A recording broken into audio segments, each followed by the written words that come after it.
लड़ाई झगड़ा करता था। लड़ाई झगड़ा का बहाना ही ढूंढता रहता था। लड़ाई झगड़े का बहाने ढूंढता रहता था। तो एक दिन पत्नी दुखी बैठी थी। पत्नी दुखी बैठी थी, तभी बुढ़िया मैया आई। उन्होंने कहा, अरे दुखी क्यों बैठी हो? अरे बहू दुखी क्यों बैठी हो? तो वह बोली, अरे क्या बताऊं, मेरे पति मुझसे लड़ाई झगड़ा बहुत करते हैं। लड़ाई झगड़ा का बहाना ही ढूंढते रहते हैं। यदि रोटी बनाओ तो कहते पूड़ी क्यों नहीं बनाई, यदि पूड़ी बनाओ तो कहते परोठे क्यों नहीं बनाए। बहुत लड़ाई झगड़ा करते हैं। तो उन बूढ़ी मैया ने कहा कि देखो तुम ऐसा करना कि एक दिन सब कुछ बना के रख लेना, सब कुछ बना के रख लेना, और जो ना बने तो जैसे वो पति आपके पति देव आए तो वो पूछे ये चीज नहीं बनी तो आप कह देना हाँ वो भी बनी है। तो कहा ठीक है। अब तो उसकी पत्नी ने सब कुछ बना के रख लिया। अब पति आया, बोला बहुत तेज भूख लगी है, देवी कुछ खाने के लिए लाओ। अब पत्नी ने खाना परोस दिया। तो पति बोला, देवी रोज रोज रोटी, कभी पूड़ी भी बना लिया करो। तो वह बोली, हाँ महाराज पूड़ी भी बनी है और पूड़ी ले आके रख दी। तो कहा रोज रोज पूड़ी कभी परोठे भी बना लिया करो। तो कहा हाँ महाराज वो भी बने हैं। अब पति मन में सोचने लगा कि लड़ाई झगड़ा करूं तो कैसे। तो बोला रोज रोज परोठे कभी सब्जी भी बना लिया करो। तो कहा हाँ महाराज सब्जी भी बनी है। तो कहा रोज रोज सब्जी कभी कढ़ी भी बना लिया करो।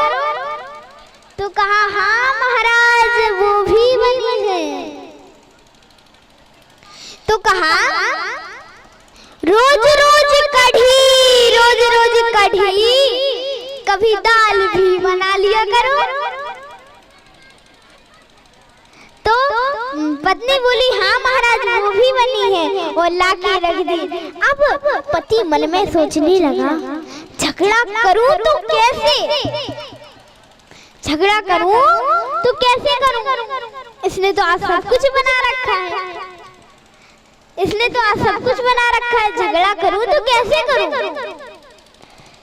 तभी बोला मुझे भूख नहीं लगी देवी, कभी दूध में रोटी ही मीट दिया करो।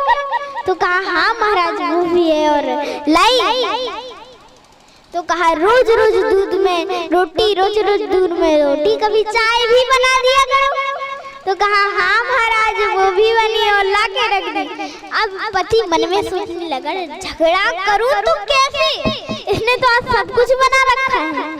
बोला मुझे भूख नहीं लगी, मुझे नींद आ रही है, बहुत तेज मुझे नींद आ रही है, अंदर बिस्तर बिछाओ। पत्नी बोली जाइए नीचे है अंदर बिस्तर, जाइए लेट जाइए। और पति जाके लेट गया, थोड़ी देर लेटा रहा, मन में सोचता रहा झगड़ा करूं तो कैसे, आप तो उसने सब कुछ बना रखा है। बोला रोज रोज अंदर कभी बाहर भी बिछा लिया करो, कभी बाहर भी बिस्तर बिछा लिया करो। तो कहा हाँ महाराज बाहर भी बिस्तर बचे हैं, जाइए लेट जाइए। अब तो पति जाके लेट गया, मन में सोचने लगा झगड़ा करूं तो कैसे करूं। कुछ देर लेटा रहा, तभी उसकी नजर ऊपर पड़ी। ऊपर पड़ी तो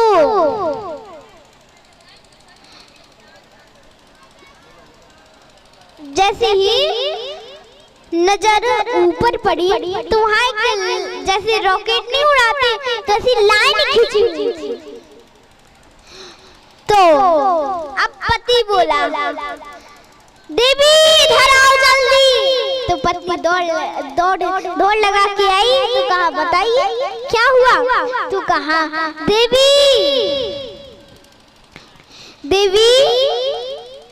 वो क्या है? देवी वो क्या है? तो वह बोली, महाराज यह मुझे ज्यादा कुछ तो नहीं पता, लेकिन ये इतना पता है कि यहाँ से इंद्र भगवान अपनी सवारी लेकर निकलते हैं। अब वह मन में सोचने लगा, अब मिल गया लड़ाई झगड़े का बहाना, और बोला, देवी तुम मुझे मारना चाहती हो? तो पत्नी बोली, मैंने कब कहा कि आप मर जाइए? मैंने कब कहा कि आप मर जाइए? तो कहा, यदि इंद्र अपनी रास्ते से यदि इधर उधर हो जाएगा तो सीधे मेरे ऊपर गिरेगा। और ऐसे लड़ाई झगड़ा करने लगा। तो इसलिए कहा गया है, भगवान जब भी देखते हैं जीव के गुणों को ही देखते हैं, और ये संसार जब भी देखता है जीव के अवगुणों को ही देखता है। और अब तो ध्रुव जी अपनी माँ से आज्ञा लेकर भजन करने के लिए निकल पड़े। तो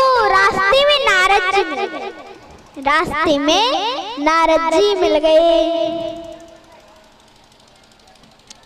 तो नारद जी ने कहा, सोचा कि देखूं तो ये चेला बनाने लायक है कि नहीं। तो कहा कि बेटा तुम्हारा नाम क्या है और तुम्हारे पिताजी का नाम क्या है?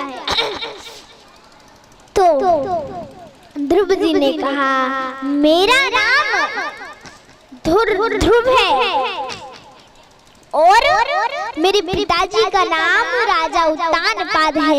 मेरे पिताजी यहाँ के बहुत बड़े राजा हैं और मेरे पिताजी का नाम राजा उत्तानपाद है। तो नारद जी ने कहा, अरे बेटा तो तुम यहाँ पर जंगल में क्या कर रहे हो, और तुम्हारे साथ तो सेना होनी चाहिए। तो ध्रुव जी ने कहा,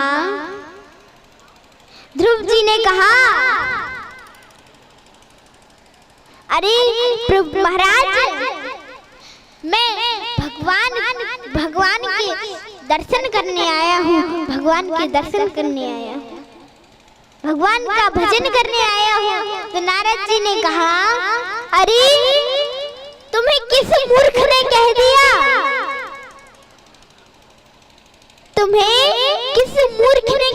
कि जंगल में भगवान मिलते हैं? जंगल में तो शेर भालू रहते हैं, तुम्हें खा जाएंगे। तो ध्रुव जी ने कितनी सुंदर बात कही। कहा, जब मैं छोटा था तो मेरी माँ कहा करती थी, जो भगवान के भक्त होते हैं उन्हें शेर भालू नहीं खाते। तो कहा, यदि शेर भालू नहीं खाएंगे तो घर में तो माँ बना के खिलाती थी, यहाँ कौन बना के खिलाएगा? तो ध्रुव जी ने कहा, जब मैं छोटा था तो मेरी माँ कहा करती थी, जब दांत नहीं तब दूध दियो, जब दांत नहीं तब दूध दियो, अब दांत है तो कुछ और ही देंगे। जो घर में खाने की व्यवस्था करते थे वही जंगल में खाने की व्यवस्था करेंगे। पहले तो नारद जी मन में सोचने लगे, ये है पक्का चेला बनाने के लायक, ये है पक्का चेला बनाने के लायक। और अब तो नारद जी ने कहा कि बेटा तुमने किसी को गुरु बनाया, बेटा तुमने किसी को गुरु बनाया? तो ध्रुव जी बोले नहीं, मैंने अभी किसी को गुरु नहीं बनाया। तो नारद जी ने कहा फिर आज से मैं तुम्हारा गुरु, और मैं तुम्हें कोई ऐसा मंत्र दूंगा जिससे तुम्हें पाँच वर्ष में ही साक्षात 5 महीने में ही साक्षात भगवान नारायण के दर्शन हो जाएंगे। और अब नारद जी ने एक मंत्र दिया और मंत्र देकर तो वहां से चले गए। अब तो ध्रुव जी ने आसन लगा ली और भजन कर रहे हैं, उस मंत्र का जप कर रहे हैं। आइए हम सभी लोग भी उस मंत्र का जप करते हैं। और जहाँ तक भी मंत्र की आवाज जा रही है, माइक की आवाज जा रही है, वो सभी लोग भी हमारे साथ उस मंत्र का जप करें। ओम नमो भगवते वासुदेवाय, ओम नमो भगवते वासुदेवाय, ओम नमो भगवते वासुदेवाय, ओम नमो भगवते वासुदेवाय। वासुदेवाय मेरो नंदनंदनाय, वासुदेवाय मेरो नंदनंदनाय, ओम नमो भगवते वासुदेवाय।